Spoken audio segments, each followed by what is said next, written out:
All right. Well, if no one else has got anything else to add, I think we should probably move on to what we all came here for. You don't have anything else you want to add, Dave? Yeah, I've just done that. Have you got a tool of the month? No, that's all good. So yeah, look, let's move on to what we're all here for anyway. So let's we've got the Mallocks with Errol and Tim. Oh, sorry, what? Yeah. I'll introduce them if you like. Yeah. Go for it. Oh, okay. That's Tim. See you later, over there. This is Errol. Somewhere? Right in front of you. Oh, right here. Errol's is the senior car over there. Tim's the new one that he made himself. A number of years ago, Tim came up to me and he said, "I'm coming over to the dark side," or something to that effect. He's joining us lot. He's given up on trying to compete with regular road cars and still determined to win the hill climbs and things around here. The only way to do it is to build your own car. And so he was set out to do that. Correct me if I'm wrong, Tim. I don't know the history at all of Errol, but they've had Mallocks in the family for ages. So what's easiest? Maybe, Tim, could you tell us a bit about your car first, and then Errol can tell us a bit about his, and then when it gets a bit boring, we'll just want to have a cup of tea. And then this is Errol lent me this book, which is The Lone Thrower, which is about Arthur Mallock. And all sorts of details in there. I'm giving it back to Errol, but if you're interested, he might lend it to you. The thing about it was that back in those days, after the Second World War in England, there was a huge bunch of people keen to race cars, and they were way outside the pocket depending on to buy them. And all sorts of people were making all sorts of things out of Austin 7s and Morris 8s and Ford 10s. Ford 10s were a real breakthrough when they came along, and that's where these started to become successful. And the earliest Mallocks were running Formula 3, competing in Formula 3 or something like that successfully. So that's amazing design, and you can just look and see how the things changed from there to there, how the suspension improved, but all sorts of little bits and pieces which I don't know, the experts can point them all out, but it really progressed, and that was going right through 50s, 60s, 70s, 80s, right up into the 90s. And in the UK, of course, they're now competing with sort of standard engine classes with Fords or Vauxhalls or something like that. Here, you can put in anything you like, which Tim's done, which he puts in what he likes, which is, of course, the Datsun. Okay, go for it, Tim. Thanks. Thanks, Brian. Thanks for having us down. So this is a Mark 31, and Errol's, yours a 5 or 6? 6, yeah, which is what, early 60s. Yeah, it was so 1993, and you can sort of see, the lineage, you can see the progression.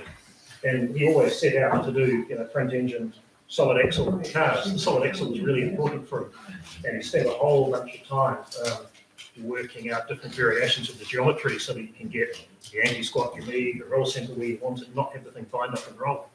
I guess the story of this one starts in about 1986. I was an apprentice out of Avalon, TD&Z, surrounded by a whole bunch of really creative people, as you can imagine, and a whole bunch of guys racing sports cars, Formula Bs.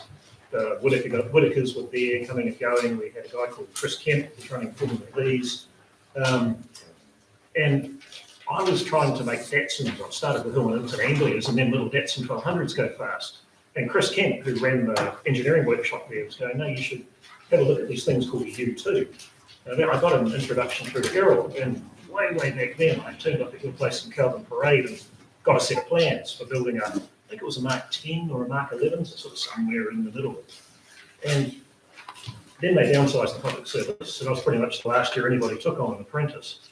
So got made redundant, took 3 days off and started at TD3 on a 3-month contract. I had so much fun, I stayed for 10 years, raced Datsuns, ended up going faster and faster at the Datsuns until there's a photo over there of an old 240 RS, which was an old Group B rally car that I drove off the top of the Wallisville Hill. And there was too much time in freefall.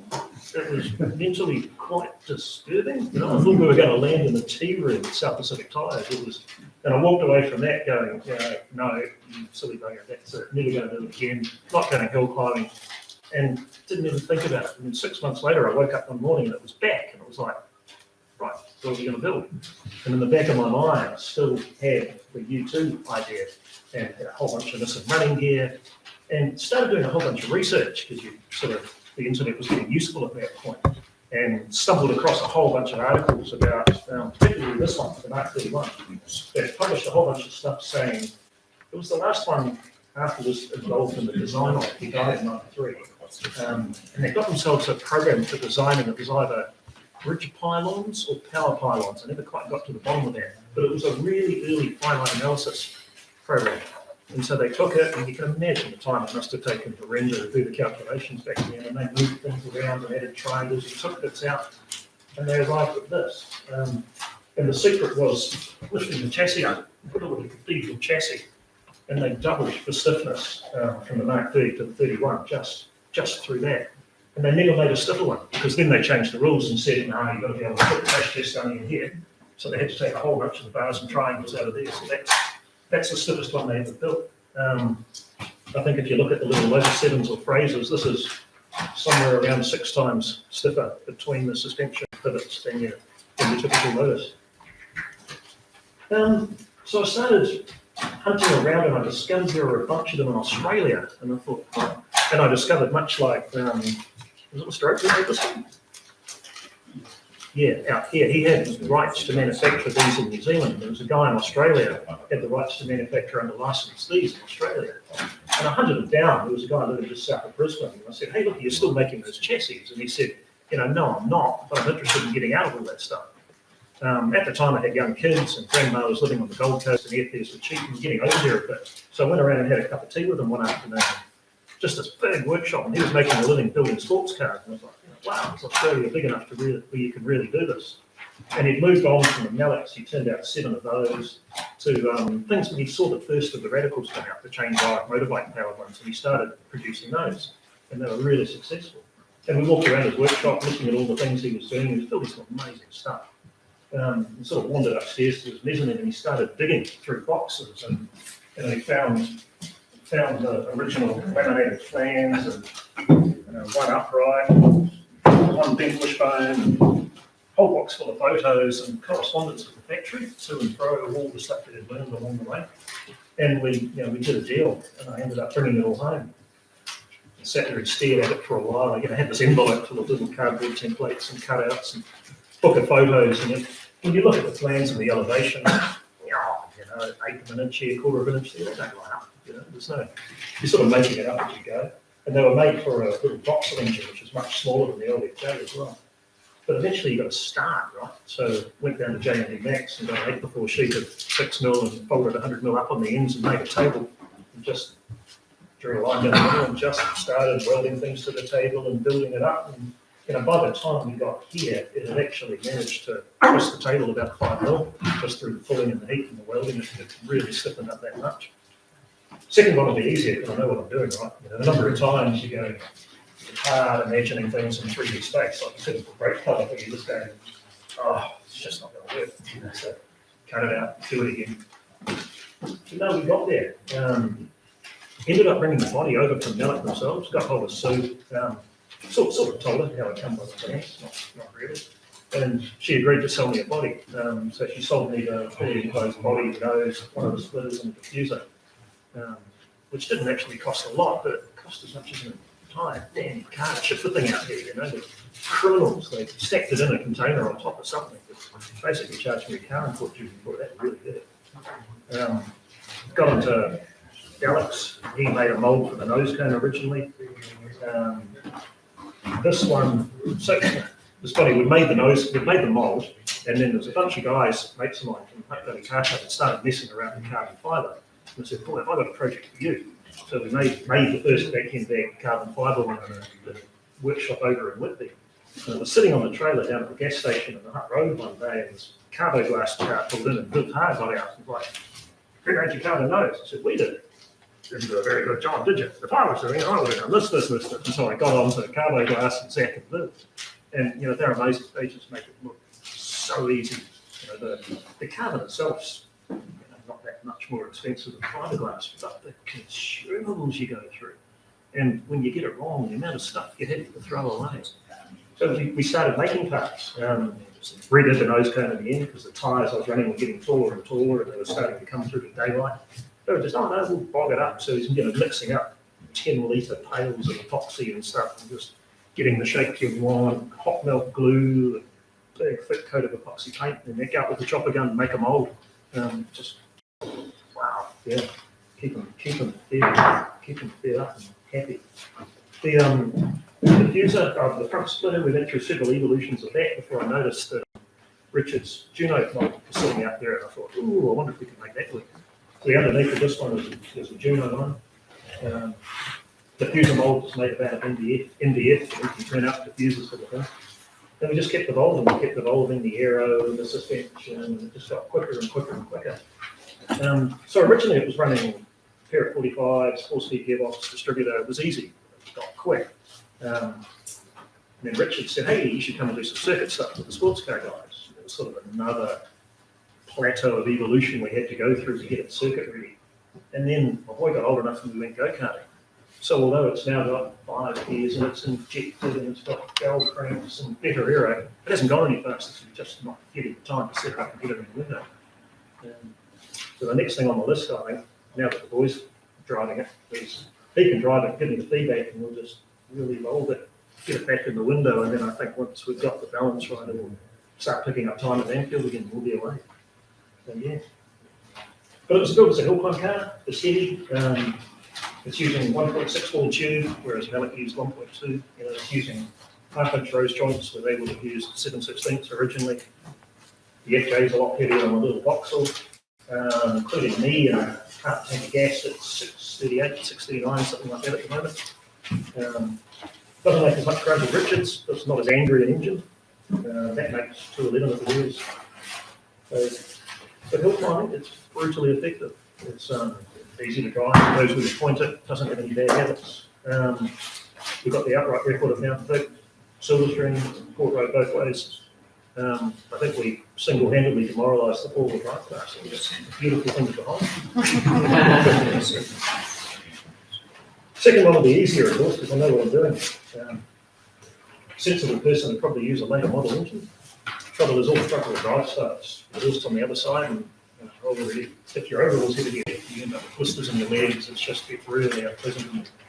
So if you were around the chassis and used a K20 Honda or a Duratec or something, you could, and if I could get decent steel, you could probably knock 60 or 70 kilos out of it, make a little more grunt. Yeah. Pretty good package, I reckon.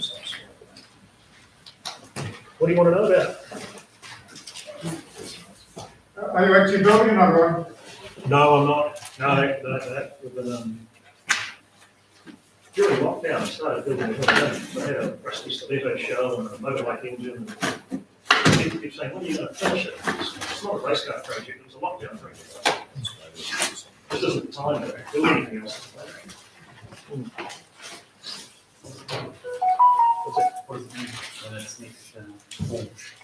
It needs so it needs to be got back in the window, which is just a bars, springs, shocks, aero, get that working again. And I think that will see another couple of seconds out of it. But to get it from a sort of a 8-man field to a Juno chassis, you'd have to start again. You'd have to do something like that. I'll take that as a compliment. Yeah, no, I never had any problems keeping up with the Radical. The Junos are a piece of kit. They really are next level. So, you have to bring the Juno hill climbing, Rich. I think I'd like to the top right. I think that's from That one's not too bad. I said no chance going down that one. Yeah, it does get- Yeah, and we've seen what my car got there, but that must be a corner. Yeah, that's what's deceptive because of all the browns and drop-offs he's got. That's when I discovered I need a whole lot more drip travel. Need drip travel or something, yes. You know, it's deliberate with all these drop-offs. It's spending all your time in mid-air waiting for the thing to land. Yeah. I think he does it because all this stuff's really long suspension. No, so you're constantly chasing things, 5 mil here, 5 mil there, 5 mil more droop, 5 mil more on the pedals, just, it gets a little bit more comfortable and easy to live with all the time. Yeah. Like I say, second one will be easier, start with this. Yeah. But no, I do wish you could get T45 or Dockle tube or something in New Zealand, you wouldn't make it out of 1.2 mil wall stuff, 2 mils, wouldn't do it. If you get some sort of 350 MPA stuff on the thinner wall, I reckon it'd be away. Yeah. It's just MIG welded. All the suspension arms and stuff are tipped. So we just use black pipe for most of the arms. There's a bit of chrome moly, but the chassis is just 1.6 mile neat. Turn the heat up to go slow. Yeah. It's the 1.2 furniture tubes that was correct, that was telling us. So you can't, well, first you can't get it. You can't get 1.2 mil wall tubes in New Zealand. You can get a 1.6, which is heavy, and it's actually a pretty decent grade. You can get that 350 MPA blue steel, blue stuff, that's pretty good. If you can get that grade in a 1.2, it'll be awesome. But they'll run a whole coil of it for you. Turn it into whatever you like if you want to buy coils. And the price of importing stuff's getting crazy. I thought about bringing T45 or Dockle over from the UK, but you've got to find somebody. There's the Dockle tube's interesting stuff. It's got the same sort of characteristics as chrome moly, but it doesn't have the welding problems. It's not high chrome, I don't know how they do it. And there are guys who bring over stuff made by the same Swedish manufacturer for Marachi tips and figures and those kind of things, and I said, hey, would you be prepared to chuck a few sticks of square around in the container? It's just too hard.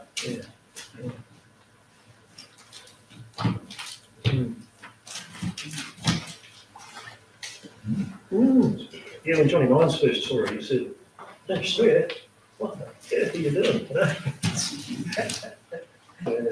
Johnny's car is more like this one. Spends a lot of time welding up cracks.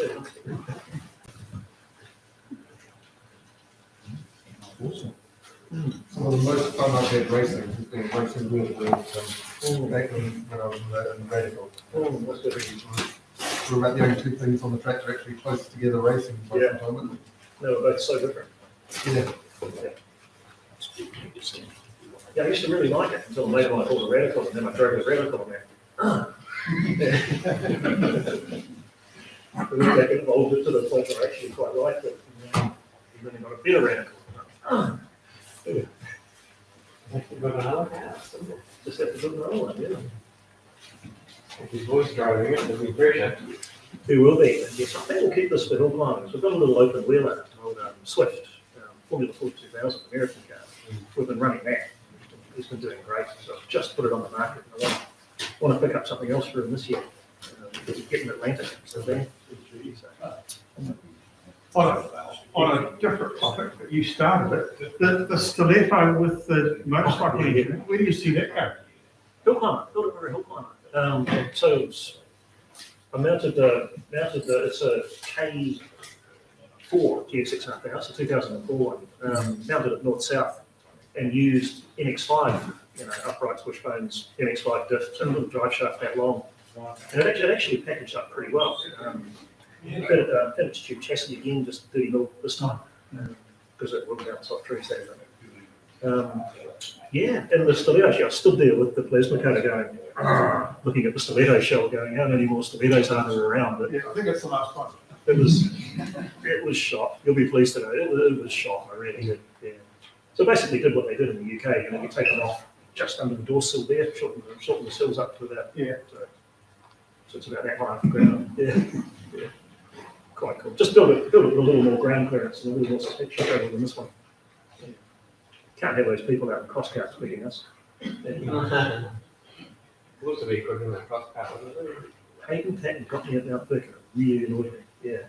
So I went back last year and took another 7 tenths off the hill. So he's welcome to come back and try. Yeah, but he's the only one. He's the only one who's beat me at a cross cart. Yeah. Much. Imagine if he hadn't. It'd be embarrassing, wouldn't it? Yeah.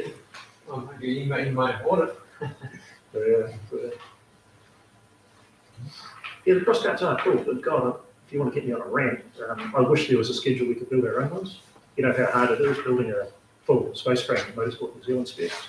So they were amazing when I built this one. I said, it was Julian and Mike. I said, look, I'm all for an easy life.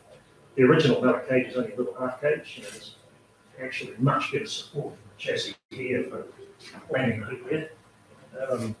But there's no way to build one of those to New Zealand rules. So they said, look, use the standard stuff, put it on the plates, make it full width, and we'll write a schedule for sports car roll cages.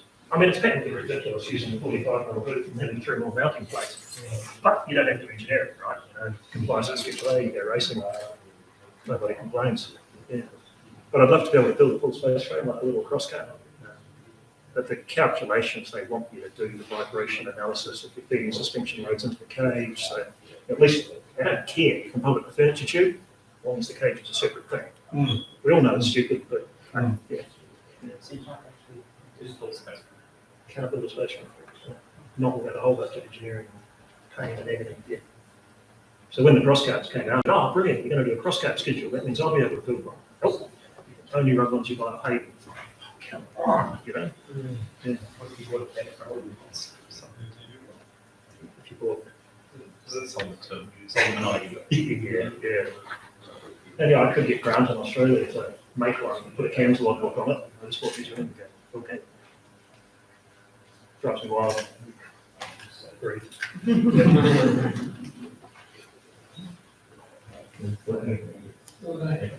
What kind of interesting tonight, sir? It's engineering counts. It's not just the load, but it's vibration analysis and all sorts of stuff they want you to do too, not just the loads. The loads are what you do about it. Now, a quick little life cage on. Gary Douglas, one of his boys, does a really good job of doing the custom roll cage count. It's about $600 to draw something up. It's not bad at all. But you have had an history of counts and often since primarily, right? Yeah, true. I've got a 16-year-old maniac going in it, so I need a bit of cage around it. Yeah. Same shit, right? No, all good.